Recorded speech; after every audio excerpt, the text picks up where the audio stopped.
March of 2019. A man named David Ortega was driving through the Navajo reservation near Shiprock, New Mexico. It was just past midnight. Empty road.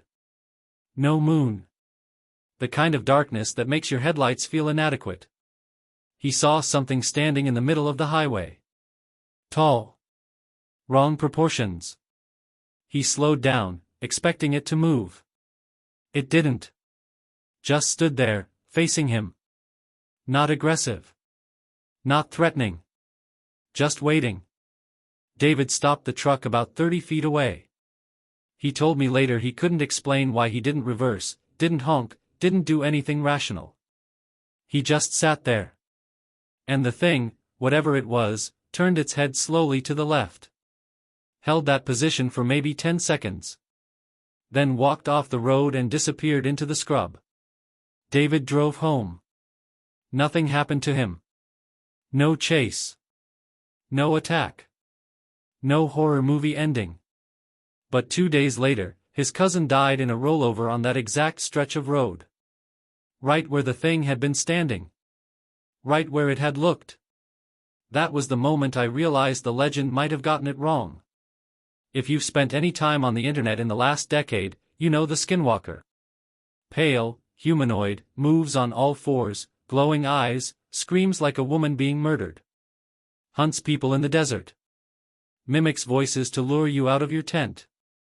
Scratches at windows. Follows your car at 60 miles an hour. It's become this catch-all nightmare. A cryptid for the algorithm. Every strange sound in the Southwest gets attributed to it. Every blurry photo. Every campfire story that needs a villain. And sure, it makes for good content. I've seen the videos. Shaky footage of coyotes. Owls with reflective eyes. Deer with mange. All labeled Skinwalker, all going viral, all feeding the same narrative: there's something out there that wants to kill you. If the internet were right, no one would survive a road trip in Arizona. But here's the thing. The stories that don't go viral, the ones buried in forum posts from people who actually live on or near the reservations, those stories tell a different pattern. And that pattern doesn't fit the monster we've all agreed on. The Skinwalker, or Yinaldlushii in Navajo, doesn't come from a creepypasta.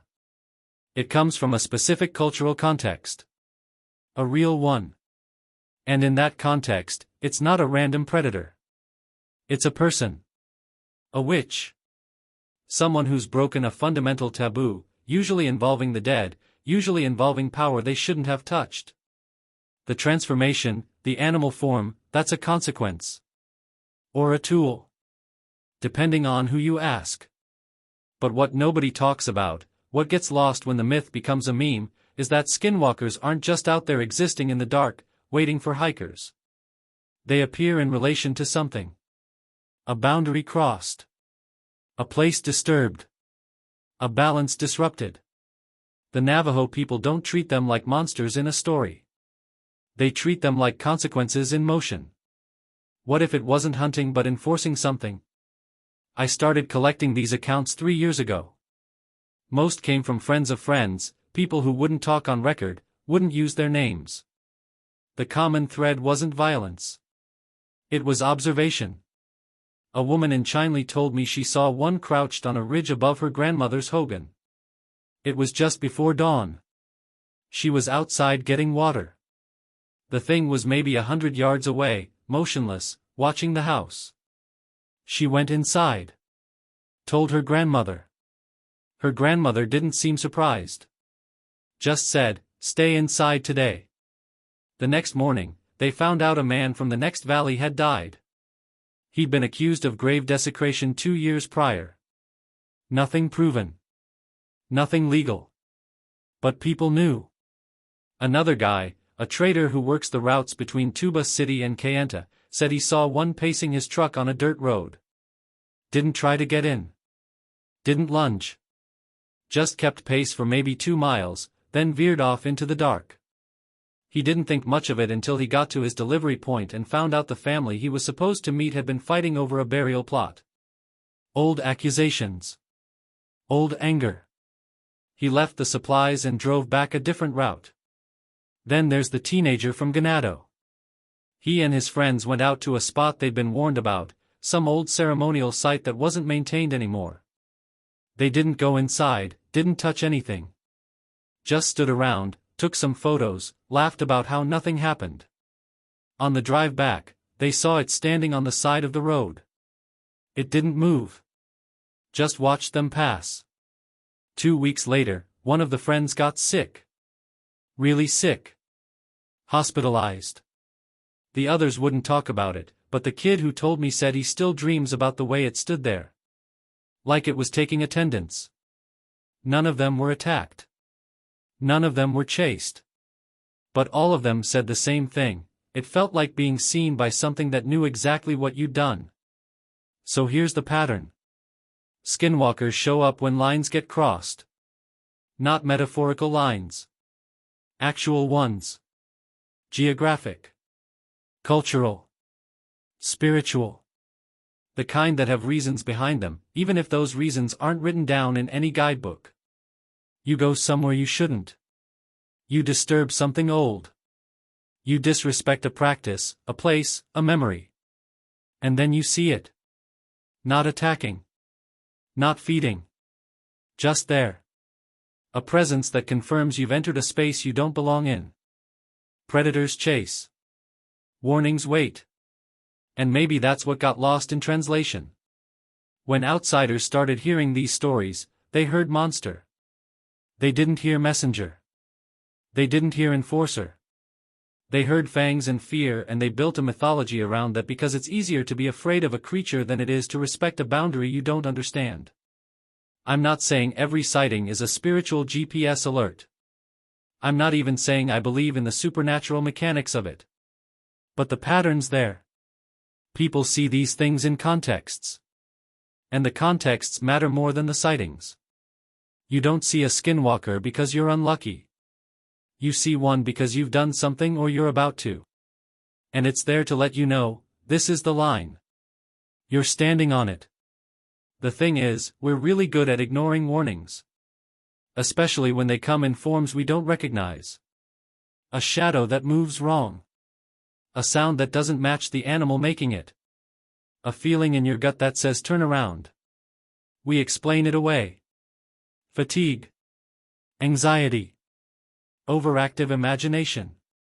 We keep walking, keep filming, keep trespassing, and then when something goes wrong, we blame the legend. We make it the villain. But the warning was there. We just decided our curiosity, our bravado, our need for content or validation or proof was more important than the thing we were being told. We're very good at blaming legends for consequences we earned ourselves. This one comes from a man I'll call Ray. He's not Navajo. He's a geologist. Works contract jobs all over the Southwest. Doesn't believe in much beyond sediment layers and water tables. Or he didn't. Summer of 2021, Ray gets hired to survey a site in northeastern Arizona. Private land, technically, but it's adjacent to reservation territory and there's some historical overlap. The client wants mineral assessments. Standard stuff. Ray's been doing this for 15 years. He knows the protocols. He knows you ask permission, you respect the land, you don't dig where you're told not to dig. But the client's pushy. Wants results fast. Wants him to expand the survey area into a zone that, according to the local liaison, is off limits. Not legally. Culturally. Ray pushes back. The client increases the pay. Ray agrees. He goes out alone.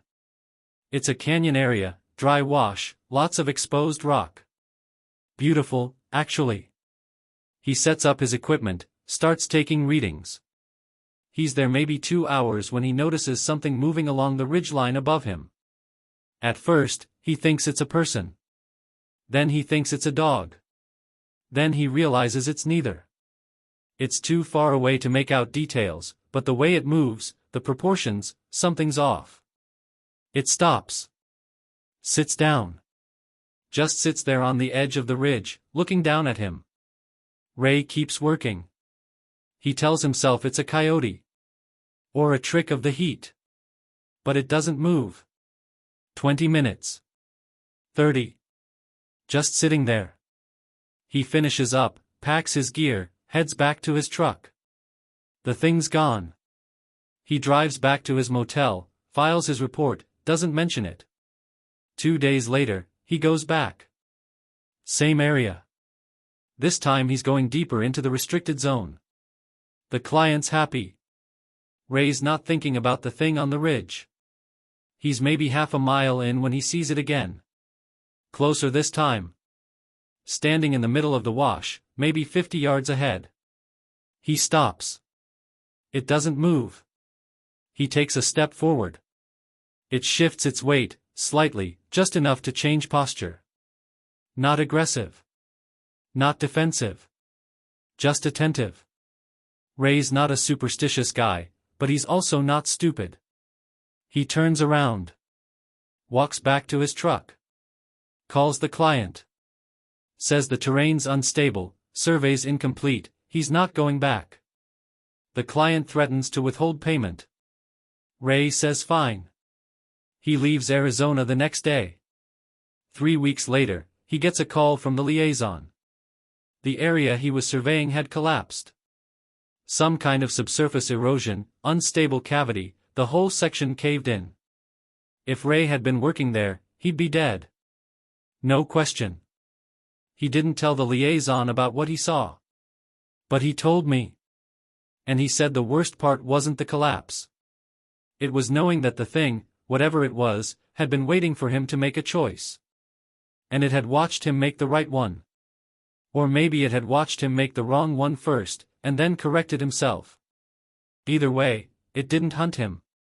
It didn't hurt him. It just stood there, in the space he wasn't supposed to be, until he understood what that meant. So maybe the Skinwalker isn't a monster. Maybe it's a consequence. A physical manifestation of a violation. A guardian that doesn't guard with violence but with presence. We turned it into a predator because that's the story we know how to tell. That's the framework we understand. But the original context, the one that comes from people who live with this belief, it's not about being hunted. It's about being accountable. You cross a line. You disturb something sacred. You ignore a warning that's been encoded in landscape and memory and tradition. And then you see it. And what happens next depends on what you do with that sight. Do you leave? Do you apologize? Do you correct yourself? Or do you double down, keep going, prove that you're not afraid? Because the fear isn't the point. Respect is. The myth got simplified. Flattened. Made digestible for people who don't live in that landscape, who don't carry that history. And in that simplification, the Skinwalker became just another thing that goes bump in the night. But the people who know, the ones who've seen, they'll tell you, it doesn't bump. It waits. I drove through Navajo land last year. Took Route 491 up through Shiprock at night, windows down, radio off. I wanted to see if I'd feel anything. If the stories would change the way the desert looked. I didn't see anything. No glowing eyes. No figures on the road. Just darkness and distance and the kind of silence that makes you aware of your own breathing. But I thought about David Ortega. About Ray. About all the people who saw something and had to decide whether to treat it as a threat or a message. And I realized the scariest part of the Skinwalker legend isn't the creature. It's the idea that some things don't need to chase you. They just need to let you know you've been seen. And what you do after that is your own problem. Some legends don't chase you. They just wait for you to cross the line. And out here, in the dark, the line's a lot thinner than you think.